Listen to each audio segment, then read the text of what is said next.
Hi guys, Dr. Berg here. I had another question about bentonite clay. Another word is montmorillonite. Okay, so what is it?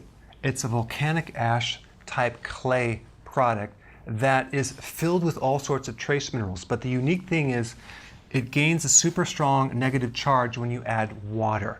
So in chemistry, you have all these molecules that are either positively charged or negatively charged.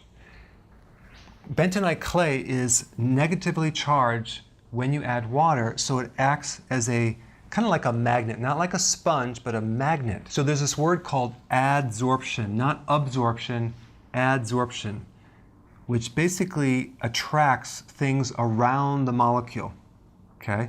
Bentonite clay will attract up to 2,000 times its weight because it attracts all these positively charged particles like heavy metals and other toxins that are in your liver and your system. So when you do a detox cleanse, either a kidney cleanse or a liver cleanse, it's super important to consume this to be able to take all this toxic material and safely pull it out of the body. So it's great for liver and kidney cleanses. It's also good for facial masks. You can add charcoal with it and put it on your skin, and it'll actually help pull out toxins. And because the trace minerals are there, it's going to actually saturate the body with great nutrients. Also, it's good for other skin problems like poison ivy, eczema, psoriasis. So basically, that's the simplicity of what bentonite clay is. Thanks for watching. Someone had a question about bentonite clay and aluminum, because there is aluminum in bentonite clay, and bentonite clay has been promoted as a great thing to take if you want to detoxify your body. So I want to talk about exactly what bentonite clay is and if it can create aluminum toxicity. Bentonite clay is dissolved minerals from volcanic ash combined with marine environments. It's these layers of very thin sheets of minerals. And there are many minerals in clay, but the main two minerals are a combination between silica and aluminum. So there is aluminum in bentonite clay, as well as silica. But you have to realize that those two minerals are tightly bound and they're not going to leach out in your body. So you do not have to worry about getting aluminum poisoning when you take bentonite clay. The unique thing about bentonite clay that's different from other clays is that it has 8 times the pull factor or magnetic force to absorb and attract heavy metals, toxins, and other things. So it has a very, very strong negative charge that acts like a magnet for certain things. So it can actually attach to arsenic, lead, mercury, and toxins from fungus like aflatoxins.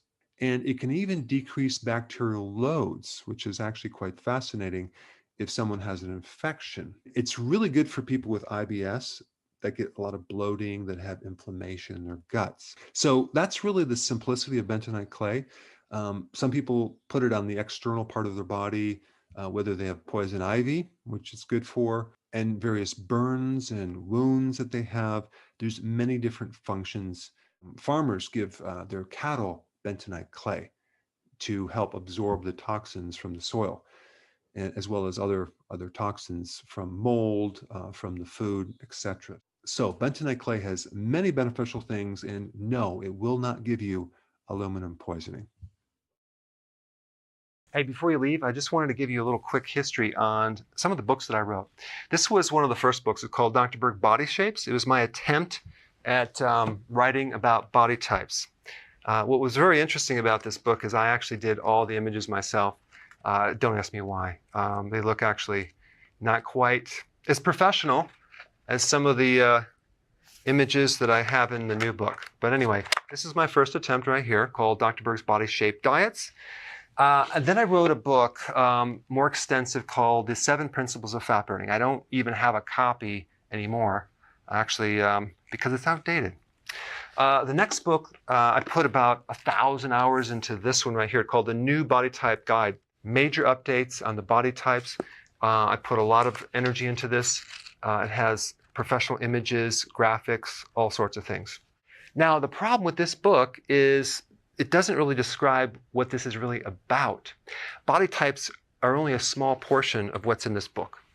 And that's why I changed the name to the Healthy Keto Plan, okay? If you happen to have this book, you don't really need this book because there's some only very, very minor updates.